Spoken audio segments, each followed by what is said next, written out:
अंतर्गत छताम पंचायत के पहाड़ी इलाके में स्थित कुंजाम गांव के ग्रामीणों को आजादी के 73 साल बीत जाने के बाद भी उन्हें सरकार के द्वारा चलाई जा रही हर योजनाओं से वंचित रखने का मामला सामने आया है। जानकारी के अनुसार राजगांवपुर ब्लॉक अंतर्गत छताम पंचायत के कुंजाम गांव पहाड़ी इलाके में स्थित है। यहां लगभग 30 परिवार के 150 सदस्य रहते हैं। इन परिवारों की खेती बाड़ी एकमात्र विकल्प है जीवन बिताने का। आश्चर्य की बात तो यह है कि देश को आजादी मिलने के 73 साल बीत जाने के बाद भी इस गाँव के ग्रामीणों को सरकारी योजनाओं से वंचित कर दिया गया। इस विषय की जानकारी मिलने पर हमारे संवाददाता मामले की जानकारी जानने के लिए गांव पहुंचकर ग्रामीणों से रूबरू हुए और विस्तार से इसकी जानकारी ली। राजगांवपुर शहर से लगभग 35 किलोमीटर दूर पहाड़ी इलाके में स्थित है यह गांव। ग्रामीणों से मिली जानकारी के अनुसार इस गांव से शहर आने जाने के लिए सड़कें भी नहीं है और जो रास्ता है उसकी हालत एकदम दयनीय स्थिति में है। जगह जगह पर बड़े गड्ढे साफ नजर आ रहे हैं। इस रास्ते पर वाहन चलाने का मतलब है कि दुर्घटना को आमंत्रण देना। वही पेयजल की सुविधा उपलब्ध नहीं होने के कारण दूर दराज स्थित गांव पर निर्भर रहते हैं और सबसे ज्यादा परेशानी भीषण गर्मी के मौसम में होती है। वही स्वास्थ्य केंद्र की भी सुविधा उपलब्ध नहीं कराई गई है। सबसे अहम पहलू यह है कि चुनाव प्रचार के दौरान भी जिला के विधायक, सांसद सहित सरपंच सहित विभागीय अधिकारियों का आना जाना इस रोड में लगे रहने के बावजूद भी आज तक किसी की भी नजर इन ग्रामीणों पर नहीं पड़ी। वहीं दूसरी ओर गांव में बिजली आपूर्ति के लिए ट्रांसफार्मर सहित घर घर बिजली आपूर्ति के लिए तार खींचे गए, लेकिन आज तक किसी के घर में बिजली आपूर्ति का उजाला नहीं आ पाया। अगर गांव में किसी की भी तबीयत बिगड़ गई तो रास्ते की दयनीय हालत के चलते एम्बुलेंस भी नहीं पहुंच पाती है। गत दिनों शहर के लोकप्रिय विधायक डॉक्टर CS राजा निक्का को इसकी जानकारी मिलने पर उन्होंने गांव का दौरा कर रास्ते की दयनीय हालत के बारे में ब्लॉक अधिकारी का ध्यान आकृष्ट करने के साथ ही 10 मई को रास्ते का निर्माण कार्य शुरू करवाने के बाद भी रास्ते का निर्माण कार्य अधर में लटका हुआ है और यह जानकारी ग्रामीणों ने दी है। विधायक ने ग्रामीणों को आश्वासन दिया है कि पेयजल, बिजली आपूर्ति सहित छताम पंचायत में एक स्वास्थ्य केंद्र खोलने के लिए उन्होंने सरकार को अवगत कराया है और बहुत ही जल्द ही समाधान करने की कोशिश की जाएगी। ग्रामीणों ने विधायक डॉक्टर CS राजा निक्का की पहल की सराहना की है। अब सवाल उठता है कि सरकार की योजना केवल कागजात तक सीमित रहेगी या फिर उसे वास्तविक रूप दिया जाएगा।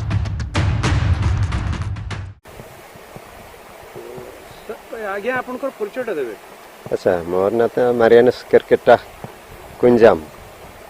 सर आपनकर गाँ रे काई समस्या रही छै और केते दूर रहिता सरकारी सुविधा आपन माने केते पहुंचो? हमर गाँव रे बहुत असुविधा अच्छे यहाँ स्कूल भी नहीं न, इे इलेक्ट्रिसिटी भी नहीं न, और जीवार आसबार लगी रोड भी ठीक से नहीं न।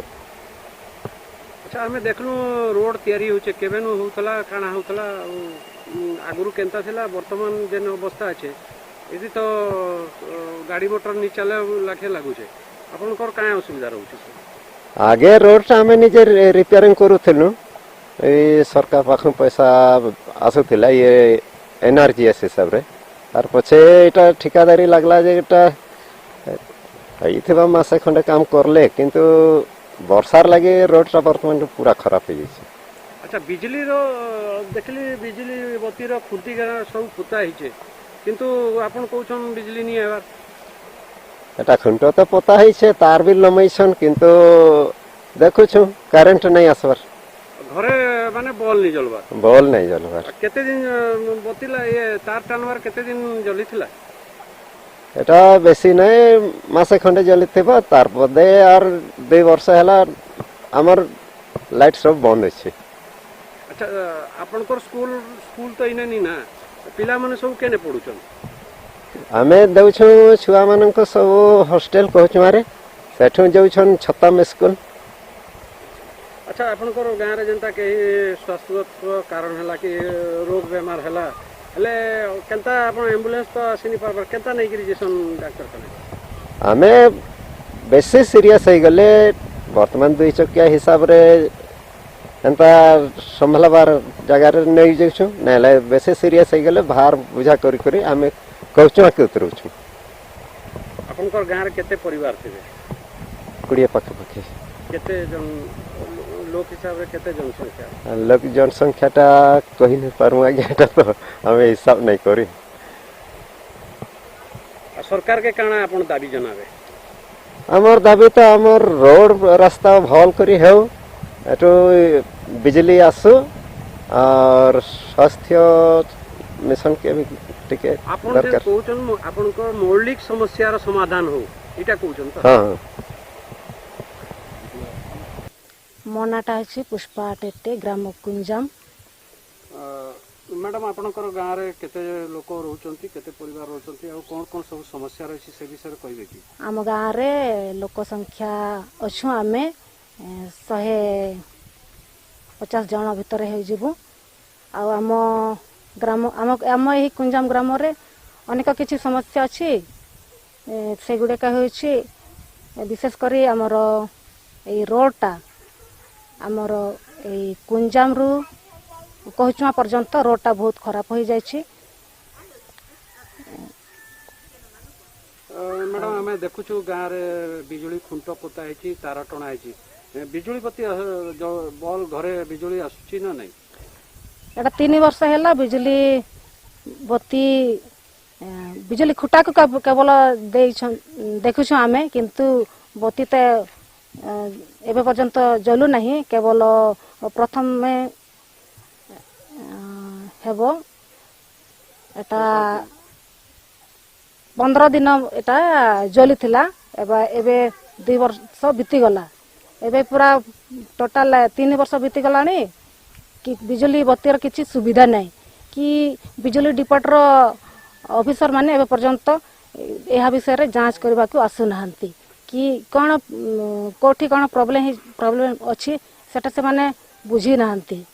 मैडम गाँव में बहुत वयोज्येष्ठ व्यक्ति थे जो मन को किसी जदि रोग व्याधि है या कौन प्रकार तांकर स्वास्थ्यगत समस्या है ताले सब कौन असुविधा रोचे आम एठिकार लोक मैंने आमे बहुत असुविधार पड़ुछु कारण एठी रोड आमर एमती अच्छी जे एठी एम्बुलेंस गोटे चढ़ी पारु नहीं एबे पर्यंत एम्बुलेंस ए गाँ को चढ़ी नहीं कहले चले।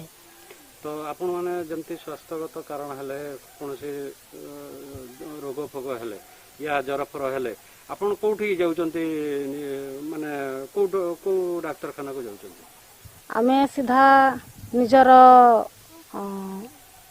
असुविधा को मेंटाइबा पय आमे राजगामपुर नतबा गड़पोस को जाउछु आ गोटे छत्ताम रे गोटे प्राइवेट डॉक्टर अछंती तांको पाखर जाऊ किंतु बहुत असुविधा हो जाए जेते बेले सेते बेले आमर लोक माने बहुत सीरियस रोगी को खटरे बही किना कहचा पर्यंत बही नियंतु तापरे से थारु एम्बुलेंस डाकी की नेबा को पड़ी था हॉस्पिटल को तेणु ए आपण बहुत खर्चांत भी होतबे मजी बहुत समय रे आगे हमें बहुत असुविधा रे पड़ी छु।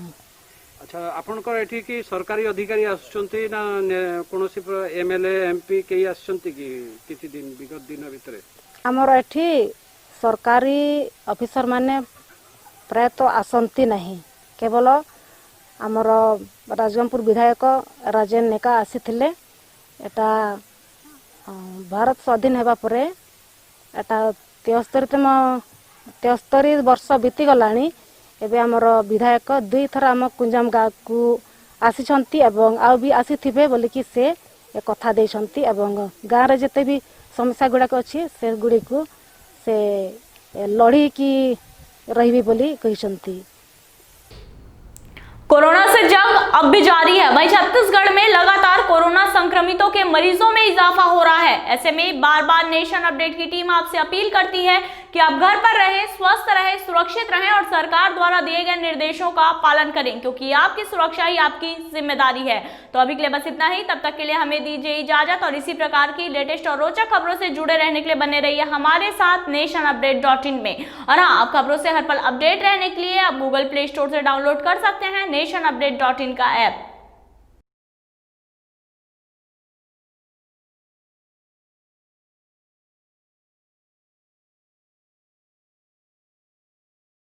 For more updates, subscribe to our YouTube channel nationupdate.in.